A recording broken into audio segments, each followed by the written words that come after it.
Alright, so Den of Thieves 2 Pantera. I had no idea this was even a thing until about a week before it came out. I saw the trailer and I was like, since fucking when did they make this? And since when did anybody ask for this? I thought the ending to the first one was a perfect ending. Leave it at that. But in saying that, I was kind of happy to see it because I absolutely loved that first film. One of the more drawn out, slower paced sort of heist action movies, but it was done so well. You've got the main character, Gerald Butler, messing with the guy that's leading the heist. They're messing with each other personally. The fucking firefight at the end is one of the best ever. Even though there's a lot that makes zero sense about it, how no civilians are there, they just vanish.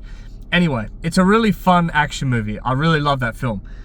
So I was hoping we were going to get more of the same here, but sadly, this feels like a completely different series. So you got Butler and O'Shea Jackson Jr. in here again, but Butler's sick of going after the bad guys. He wants to rob shit himself. So he goes up to Jackson and's like, I'm joining in, let's rob this diamond store or whatever it is. The biggest problem with this movie is they take everything that was great about the first one and just throw it out the window. They don't do anything similar in this one here. They were trying to do something different here and it shows and it sticks out and it just does not work. The easiest way to sum that up is they wankify the movie, if that makes sense to anybody. Like in the first one, you see Butler going to like clubs and shit, but he's just sitting there thinking to himself, drinking himself to fucking death, and it works.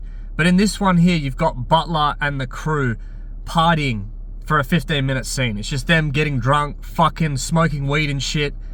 It's like, why? Yes, it does make sense in terms of the story of him trying to get close to the people that he's doing this heist with. He wants to fit in. But you've got scenes like this throughout the movie, and it's just boring. And the opening of the film was promising. Bit of action, bit of a car chase, cool. But then for about 45 minutes, you've just got this sort of partying, dialogue, planning the heist, and it's just boring. And some of the dialogue here, holy shit. Clearly written by like ChatGPT and fucking AI type shit. Like, I could not believe how bad some of the dialogue was. And then the actual heist, another huge problem. The heist in the first movie, you think, yeah, this is fucking ridiculous. There's no way they're gonna get away with it, but they do. But it's sort of a heist you can somewhat believe. If everything's timed perfectly, if they get away with what they get away with, it could happen. But in this movie here, they go full Mission Impossible. And again, anything great about the first, the suspense of the heist, the style of the heist, the way it was filmed, this is all gone here. It's literally Tom Cruise. You might as well have had Tom Cruise step in. It just didn't work. I'm so disappointed in this film. And the action here, if you compare it to the first, it's really non-existent. Like, there's one really cool car chase at the end, but if you're comparing it to the shootout at the end of the first, it's just boring and disappointing. All the performances were great for sure. Like, Butler is one of my favorite actors, so underrated. Jackson Jr. is great, he's a fan of wrestling too, which is pretty cool. And there's so many things in the movie that make no sense in terms of setting up the heist. Like, O'Shea has to like put on a French accent, and my god, for the fucking person who owns the jewelry shop to believe this, dude was switching between French, American, and Pommy, and fucking Russian, and New Zealand, and Australian.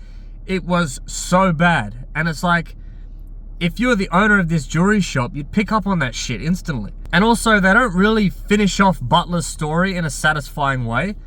In the first movie, he's going through this divorce, he's lost his kids. This movie opens with Butler just throwing his ring away, and that's it. That's all you get. He mentions his kids like once throughout the movie, and that's pretty much it. So that story was in the bin pretty quick. But there was a big positive. The ending of this film is not as great as the first, but somewhat expected and somewhat unexpected. I really did like the way this film ended. I really don't know. This second movie was just a bit of a disappointment. Had no idea it was going to be made. When I saw it, was slightly happy. Really loved the first one. Like, the first one for me is a solid 9 out of 10. Fucking love that movie. Even though it's long and people said the pacing was slow, yes, that's true, but you're never bored with it because the way they're planning the heist was a lot more interesting and believable and more fun than this one here. And you actually somewhat know things about the characters. In this second one, you're just introduced to people with no explanation. And yeah, everything that was great about the first was absent in the second. You see a few glimpses of it here and there, but it just felt like it was a completely different director, completely different writer, completely different actors.